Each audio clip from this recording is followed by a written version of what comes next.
दोस्तों आज है 15 अगस्त यानी कि भारत का गणतंत्र दिवस। आप सभी को गणतंत्र दिवस की हार्दिक शुभकामनाएं।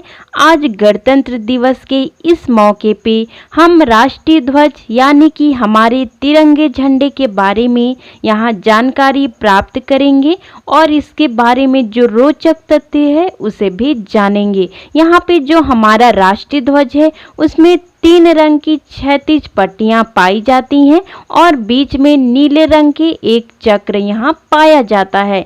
जो हमारा राष्ट्रीय ध्वज है उसकी अभिकल्पना पिंगली वेंकैया नामक व्यक्ति ने की थी। इसे 15 अगस्त 1947 को अंग्रेजों से भारत के स्वतंत्रता के कुछ ही दिन पूर्व यानी कि 22 जुलाई 1947 को आयोजित एक भारतीय संविधान सभा की बैठक में अपनाया गया था। तो यहाँ पे तिरंगा झंडा को कब अपनाया गया? 22 जुलाई 1947 को। कहाँ पे?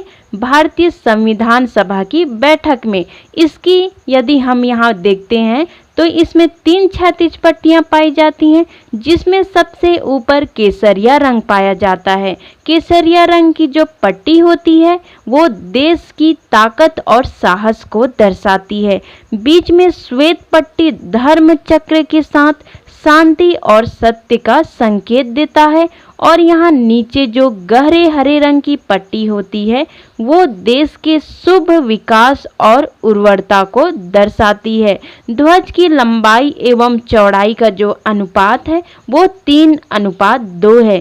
सफेद पट्टी के बीच में यहाँ पे एक चक्र पाया जाता है जिसे अशोक चक्र कहा जाता है और इसमें यहाँ पे 24 तीलियां या फिर आरे पाए जाते हैं। बीच में जो यह चक्र पाया जाता है वह इस बात का प्रतीक है कि भारत निरंतर प्रगतिशील है।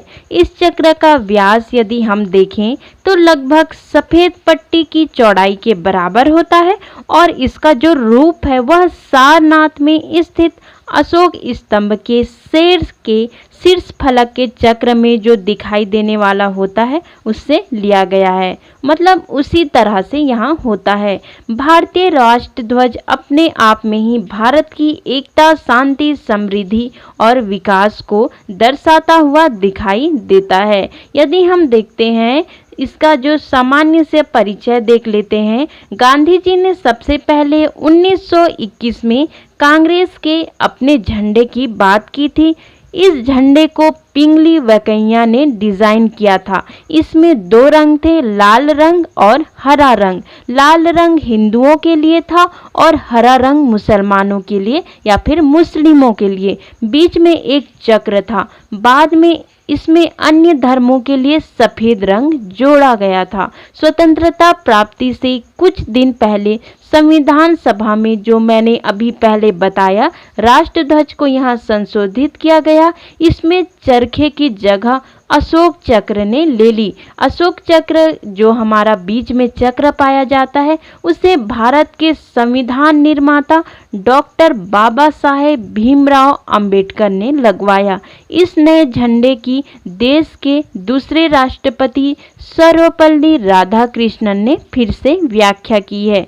यदि हम और इसके बारे में जानकारी यदि देखते हैं तो 1951 में पहली बार भारतीय मानक ब्यूरो ने पहली बार राष्ट्रध्वज के लिए कुछ नियम तय किए और 1968 में तिरंगा निर्माण के मानक तय किए गए। यदि इसमें देखते हैं तो बहुत ही कड़े नियम होंगे। केवल खादी या फिर हाथ से काता गया कपड़ा ही झंडा बनाने के लिए उपयोग किया जाता है। कपड़ा बुनने से लेकर झंडा बनाने तक की प्रक्रिया में कई बार इसकी टेस्टिंग की जाती है। झंडा बनाने के लिए 2 तरह के खादी का प्रयोग किया जाता है। खादी के लिए केवल कपास, रेशम और ऊन का प्रयोग किया जाता है। यदि हम देखें तो यहाँ पर इनकी जो बुनाई भी है वो सामान्य बुनाई से अलग होती है। दोस्तों जो हमारा झंडा होता है जब मार्केट में आता है उससे पहले यहाँ पे मतलब कि देखें बुनाई से लेकर बाजार में पहुँचने तक कई बार इसकी टेस्टिंग की जाती है। कहाँ पे?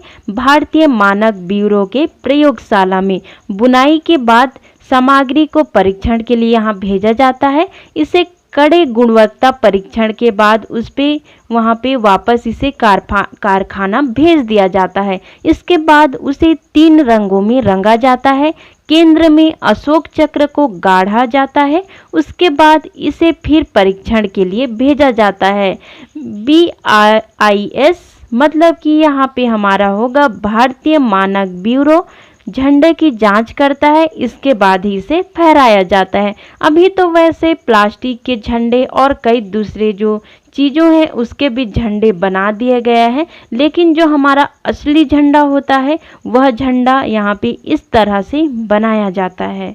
दोस्तों, ये थी झंडे के बारे में सामान्य जानकारी जो हर एक भारतीय को जाननी चाहिए। आई होप आपको ये समझ आया होगा। आपको गणतंत्र दिवस की फिर से एक बार हार्दिक शुभकामनाएं।